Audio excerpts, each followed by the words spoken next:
औरैया जिले की तहसील बिधुना क्षेत्र के विकासखंड अरबा कटरा के बरौना कला गांव में भाजपा महिला मोर्चा की प्रदेश अध्यक्ष एवं राज्यसभा सांसद गीता साक्य ने शुक्रवार को जन सुनवाई एवं रात्रि विश्राम कार्यक्रम में क्षेत्र से पहुंचे महिलाओं, पुरुषों और किसानों की समस्याएं गंभीरता से सुनी तथा विद्युत, राजस्व, चकबंदी एवं पुलिस अधिकारियों को सरकार की मंशा के अनुरूप जनहित में कार्य करने के निर्देश दिए। कार्यक्रम को संबोधित करते हुए गीता साक्य ने कहा कि केंद्र और प्रदेश की भाजपा सरकार जन कल्याणकारी योजनाओं से लोगों को लाभान्वित कर रही है। उन्होंने कहा कि प्रधानमंत्री नरेंद्र मोदी की खाद्यान्न योजना के तहत 81 लाख से अधिक लोगों को बिना जाति धर्म भेदभाव के राशन वितरित किया जा रहा है, जबकि मुख्यमंत्री योगी आदित्यनाथ की सामूहिक विवाह योजना के तहत गरीब बेटियों का विवाह सरकारी खर्च पर कराया जा रहा है। उन्होंने भाजपा सरकार को महिलाओं की सुरक्षा के लिए प्रतिबद्ध बताया और कहा कि सुशासन से प्रदेश में शांति है। गीता साक्य ने अधिकारियों से कहा कि जन सुनवाई में आई शिकायतों को सूचीबद्ध कर न्यायालय में विचाराधीन मामलों को छोड़कर शीघ्र निस्तारण किया जाए। इस दौरान भाजपा जिला अध्यक्ष सर्वेश कठेरिया ने भी सरकार की योजनाओं की लोगों को जानकारी दी।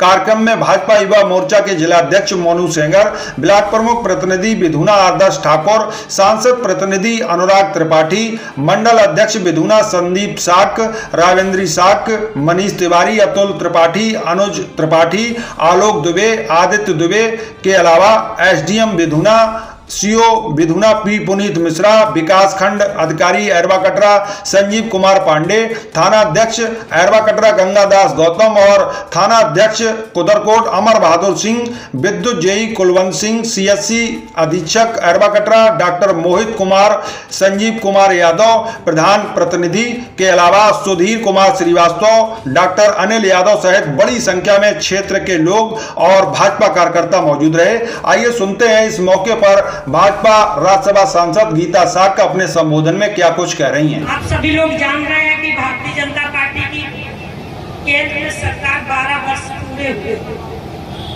और इन 12 वर्षों में विकास, विश्वास और जन कल्याण से ओत सरकार ने अपने लक्ष्य को साधा और उसमें सक्सेस भी हुए। ऐसे आज इस रात्रि विश्राम वाले इस कार्यक्रम बरौना कला में हमारे बीच में अभी आप सुन रहे थे भारतीय जनता पार्टी के जिला अध्यक्ष छोटे भाई डॉक्टर सर्वेश कठेरिया जी। और आप देखिए ये विद्युत से संबंधित इस तरीके की आज के बाद कोई समस्या नहीं आनी चाहिए। ठीक है, वो एक आवाज लग रहा है, अगर जो कोई करंट लग रहा है तो आपकी की जिम्मेदारी नहीं बनती है, होनी चाहिए। इसी तरीके से आपने देखा 137 समस्याओं में से सबसे ज्यादा चकबंदी विभाग की समस्याएं थी। महिला से विधवा महिला, उसके पास उसका बेटा भी खत्म हो गया, पति भी खत्म हो गया, उसको कोई लाने वाला भी नहीं, किसी दूसरी लड़की अपनी बाइक से यहाँ तक आई है। उसी साहब आप भी देख लीजिए, ऐसे लोगों को कहीं भी। फिर मेरी सरकार में और अन्य सरकारों में अंतर क्या रहेगा? किसानों को खाद समय से किसानों को मिलनी चाहिए। जो किसान आए किसी भी आपकी सोसाइटी पे, किसी भी संघ पे, इस तरीके की ना मिले कि किसान गया किसान लौट आया। इस तरीके का आप देखिए लगातार शिकायतें आ रही हैं। तो ये आज के बाद आप अपने सभी अधिकारियों से वर्चुअल बैठक करिए, चाहे वर्चुअल बैठक करके अपने अपने औरैया में बुलाकर मीटिंग करके किसी भी व्यक्ति को खाद की परेशानी नहीं होनी चाहिए। अगर जो खाद चाहता है तो उसको खाद आप देनी होगी। ठीक है, हमारी मातृशक्ति बैठी है, बड़ी संख्या में बैठी है। आप देखिए आपके लिए भी सशक्तिकरण के लिए, चाहे स्वावलंबन के लिए हो, शिक्षा के लिए हो, सुरक्षा के लिए हो, आत्मनिर्भर के लिए हो, सबके लिए लगातार सरकार हमारी काम करती है। और मैं दावे के साथ कहती हूँ पूरे देश में केवल एक ऐसा उत्तर प्रदेश है, पूरे देश के मैं सभी राज्यों में जाती हूँ देखती हूँ, उत्तर प्रदेश एक ऐसा राज्य है जो अनेकों तरीके की योजनाओं को लाकर मुख्यमंत्री जी ने धरातल पर उतारने का काम किया। आपने देखा जैसे सामूहिक विवाह योजना, कहीं किसी प्रदेश में आप देख लीजिए, कहीं ऐसा नहीं है कि किसी माँ बाप की किसी गरीब माँ बाप की बेटी है और वो शादी लायक है, उनसे पैसा नहीं, क्योंकि शादी में तमाम तरीके की व्यवस्थाएं करनी पड़ती है और उनसे पैसा नहीं हो तो बड़ा दुखी होते हैं। ये भी उत्तर प्रदेश के मुख्यमंत्री ने अपने हाथ में जिम्मेदारी ले ली कि रजिस्ट्रेशन कराइए, आप लड़का देख आइए, शादी के लिए वो खुद कराते हैं, पैसा भी देते हैं, ज्वेलरी भी देते हैं, कपड़े भी देते हैं और शादी जो आते हैं उनके लिए खाना पीना की भी व्यवस्था करते हैं। तो लगातार मेरे कहने का मतलब है लगातार केंद्र और प्रदेश की सरकारें हमारी लगातार काम कर रही बिना भेदभाव, लेकिन उसके बाद भी लोग कुछ कहते हैं कि भारतीय जनता पार्टी पक्षपात करती है, जात विशेष। एक केवल मैं आपको दावे के साथ कहता हूं, पूरे देश में एक ही ऐसी पार्टी है जो सबका साथ, सबका विकास, सबका विश्वास और सबके प्रयास को लेकर आगे बढ़ती है। मुझे कहने में कोई संकोच नहीं, आपने यहीं आसपास देखा होगा कि लोगों की जमीनें भी कब्जा होती थी और यहाँ तक कि बहन बेटियां सुरक्षित नहीं थी। लेकिन आज इस क्षेत्र में किसी भी माई के लाल की, किसी भी गुंडे की हिम्मत नहीं है जो कोई भी ऐसा कार्य कर सके।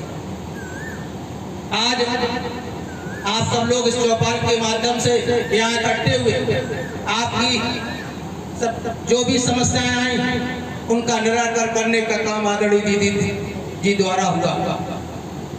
ऐसी जन सुनवाई के कार्यक्रम अक्सर इस विधुना विधानसभा में होते रहते हैं, लेकिन कहने में मुझे कोई संकोच नहीं कि आज भी कुछ लोग ऐसे हैं जो केवल जात के नाम पर, उन्हें अच्छा बुरा नहीं दिखाई देता, उनको ये लगता है कि मेरा ये जात का व्यक्ति है तो मेरी रक्षा सुरक्षा करेगा। और हम अगर अक्सर देखते हैं कि कोई अगर व्यक्ति प्रताड़ित रहता है तो अपने समाज से ही रहता है। आज इस विधुना विधानसभा में भारतीय जनता पार्टी की सरकार नहीं है। अगर यहाँ मेरा विधायक होता तो आज इस विधुना विधानसभा की स्थिति क्या होती।